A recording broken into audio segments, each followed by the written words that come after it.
नमस्ते दोस्तों, आप देख रहे हैं कर्पूरी ज्योति लाइव। अंतिम में सब्सक्राइब करना ना भूलें। आप जो है कि यूट्यूब, फेसबुक, ट्विटर, इंस्टाग्राम पर फॉलो कर सकते हैं। अंतिम में सब्सक्राइब करना ना भूलें। नेताजी, आज आपने वैक्सीन क्रिएशन के संगठन में आज गगनी बाग में धरना सत्याग्रह के संबोधित किया। देखिए, सबसे पहले तमाम पत्रकार बंधु को मैं धन्यवाद देता हूं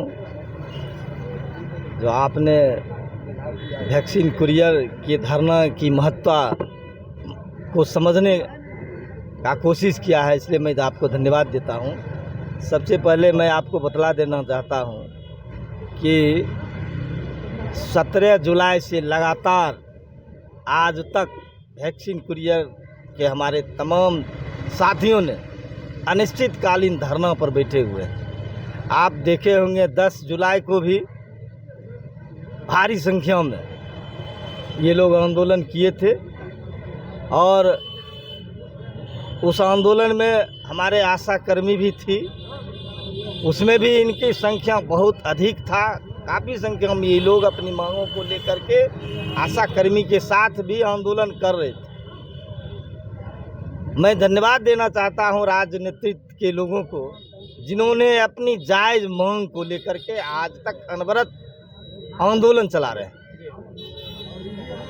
सरकार को इस पर विचार करना चाहिए। जितने तरह का टीकाकरण हमारे देश के अंदर, हमारे राज्य के अंदर हो रहे हैं, उसमें अहम भूमिका हमारे वैक्सीन कुरियर के भाइयों को, बहनों को है। समय पर ये लोग दवा पहुंचाने का काम बूथ पर करते हैं और इनको न्यूनतम मजदूरी तक नहीं मिलता है। इनका मांग जो है, हम समझते हैं 11 सूत्री मांग है। सरकार को इस पर विचार करना चाहिए। हम सरकार से मांग करते हैं, वैक्सीन कुरियर के लोगों का मांग जायज़ है। आप इन पर विचार कीजिए, सहानुभूति पूर्वक विचार कीजिए। इनका मांग है स्वास्थ्य विभाग में चलने वाली विभिन्न योजनाओं, जो भी योजना है, इनको उसमें प्राथमिकता मिले। इनका 1000 की आबादी पर स्वास्थ्य मित्र की जो बहाली की घोषणा सरकार ने किया है, उसमें हमारे वैक्सीन कुरियर के लोगों को प्राथमिकता मिले। इससे ये भी मांग इनका है।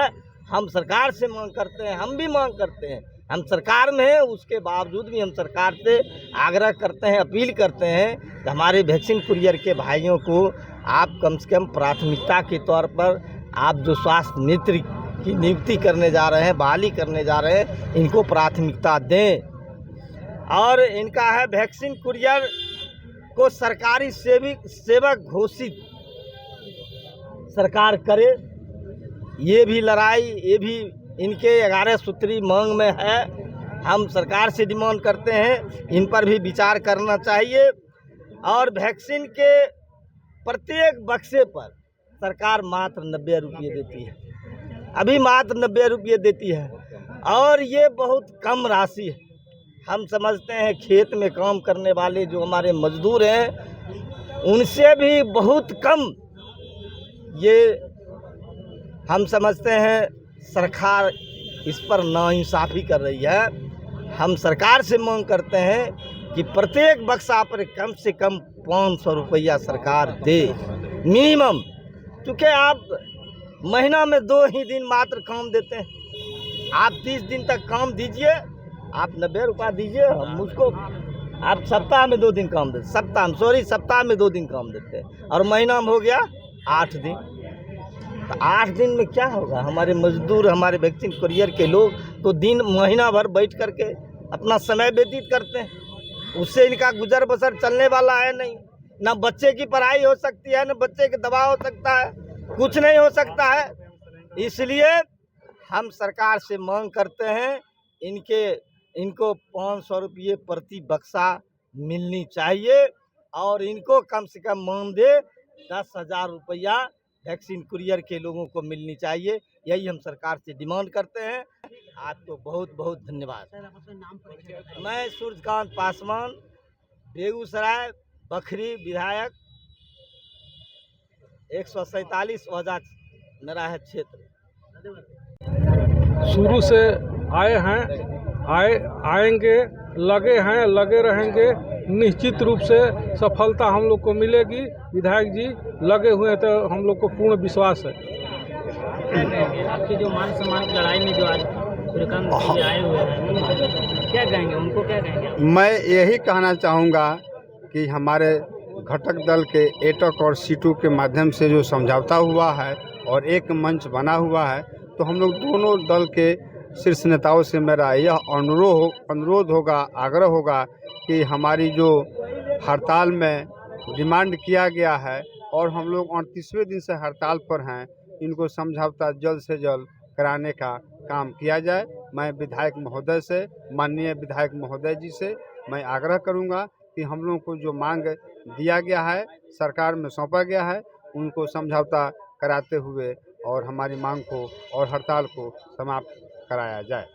तो ये कहेंगे संयुक्त मंच वैक्सीन कुरियर की ओर से जो भी सूर्यकांत पासवान जी हम लोग को भी साथ दिए थे, और वैक्सीन कुरियर संयुक्त मंच को भी ये तहे दिल से हर समय ये करते रहेंगे। वादा किए हैं कि इनको सब कुछ दिला के रहेंगे, ये सब कुछ दिला के रहेंगे, ये मेरा वादा है और समर्थन है।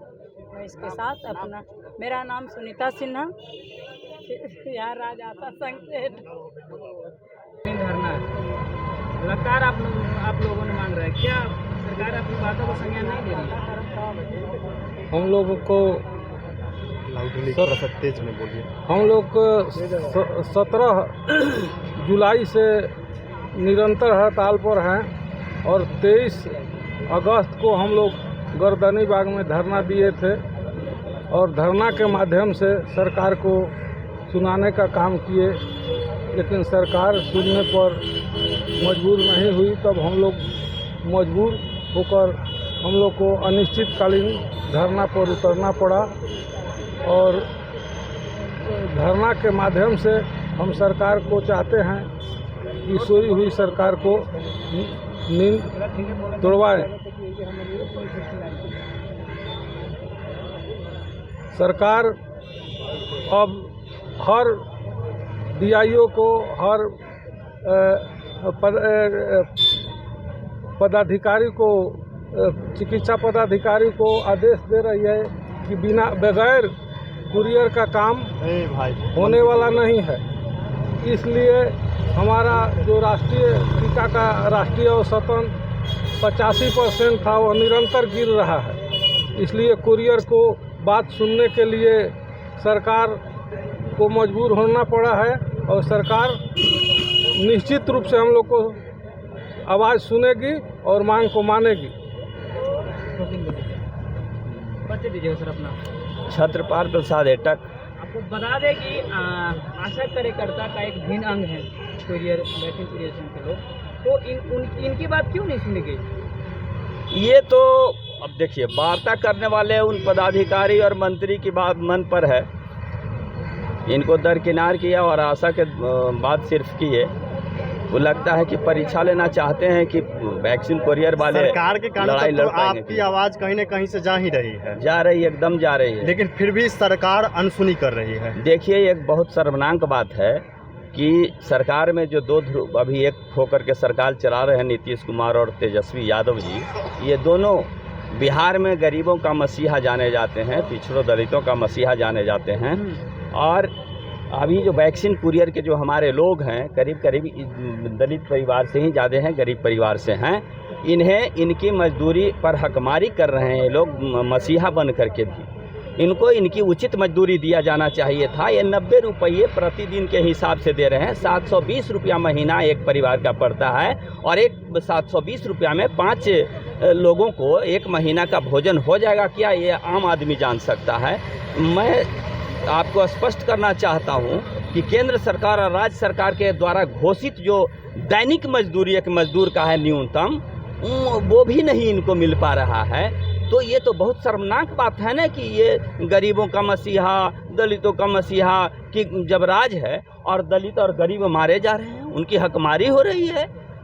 इसलिए ये लंबे समय से संघर्ष चल रहा है और अनिश्चितकालीन हम लोग धरना पर बैठे हुए हैं। एक चीज हाँ। और पूछना चाहेंगे कि जब आशा कार्यकर्ताओं का जो मांग करने गए थे, ठीक है, जैसे आप लोग ये भी सुनने में आ रहा है कि 2 लोगों को जो है 2 संगठन को मुक्त मांगे जो है पूरा हो गया और तीसरा में आप लोग हैं, ठीक है, तो सरकार को भी यह सोचना चाहिए था कि वैक्सीन कुरियर संघ का जो लोग का है, आशा का जब भिन्न अंग है, तो हम उनको कहीं, सरकार को भी इसमें कहीं न कहीं गलती है।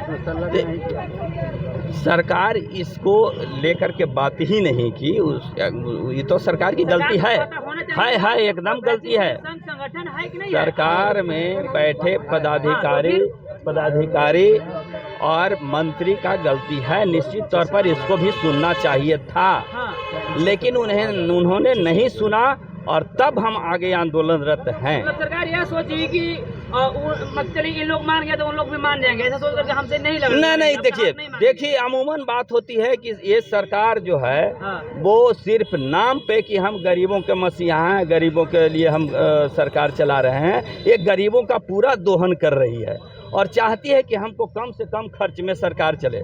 दूसरी बात है कि जो ये राज्य सरकार का इसमें हिस्सा है 10% का हिस्सा, 90% केंद्र सरकार का हिस्सा है और केंद्र सरकार तो बिल्कुल गरीब विरोधी है, बिल्कुल दलित विरोधी है, बिल्कुल हर तरह से मेहनत कशों के ऊपर अन्याय कर रही है केंद्र सरकार। हाँ, ये पूंजीपति के हाथ में बिकी हुई सरकार है, इसलिए और केंद्र सरकार के स्पष्ट मंशा है कि जब तक पूरे भारत की जनता त्राहिमाम नहीं होगी तब तक यहाँ के लोग अपने सारी संपत्तियों को छोड़ नहीं पाएंगे, क्योंकि केंद्र सरकार की एक स्पष्ट मंशा है कि यहाँ के जो खेत हैं वो कारपोरेट के हवाले कर दें, उद्योग धंधा जो है वो कारपोरेट के हवाले कर दें और इसी के तहत यहाँ की आम आवाम को प्रताड़ित करने में केंद्र सरकार लगी हुई है और केंद्र सरकार राज्य सरकार को भी अपना वाजिब हिस्सा देने से इनकार करती है, इसलिए राज्य सरकार कहीं न कहीं लड़खड़ाती भी है और इन लोगों के साथ बेईमानी भी करती है राज्य सरकार। आगे क्या है आपकी, आगे क्या प्लानिंग है? अभी आगे तो देखिए धरना देते रहेंगे।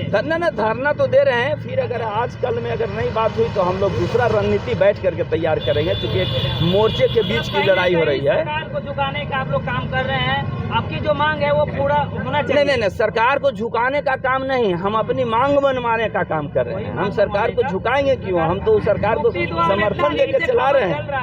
एक सवाल, बिहार में सीपीआई माले के भी विधायक जीते हुए हैं, वो गरीब और अमीर के साथ वो जुड़े हुए रहते हैं और कहते हैं वे गरीबों का मसीहा हैं। कहीं न कहीं सरकार में भी है, कहीं सरकार में भी है। क्या उनके लिए, क्या आपके लिए आवाज उठा रहे हैं? नहीं, देखिए आपका कहना बिल्कुल सही है। हम सरकार को समर्थन दे रहे हैं, हम सरकार में नहीं हैं। यहाँ हम फिरका प्रस्त ताकतों को हटाने के लिए हम सीपीआई माले लेकर के बोलिए। ठीक, हम जो यहाँ नफरत के बाजार फैला रहा है भारतीय जनता पार्टी के लोग, हम उसको दरकिनार करने के लिए हमने नीतीश तेजस्वी की सरकार को भारतीय कम्युनिस्ट पार्टी, मार्क्सवादी कम्युनिस्ट पार्टी और माले तीनों मिलकर के समर्थन किया है। हम सरकार में नहीं गए, हम मंत्री नहीं बने हैं, हम समर्थन किए हैं। और दूसरी बात समझ लीजिए, हम मार्क्सवादी हैं। मार्क्सवाद में एकता और संघर्ष की बात होती है। हम उस फिरकाप्रस्त ताकतों को भगाने के लिए हम उनके साथ हैं, लेकिन हम अपने हक की लड़ाई के लिए उनके साथ संघर्ष भी करेंगे। तो क्या सीपीआई माले के विधायक ये संघर्ष में साथ हैं या नहीं? एब्सोल्युटली, वो तो मदद करेंगे, साथ हैं। तो आपकी जो मांगों को विधानसभा में उठाया गया है? हाँ ना, तो वो साथ हैं, विधानसभा में वो भी उठाते हैं, वो समर्थन करते हैं। Chhatrapal Prasad, all India trade union congress, Patna, AITUC.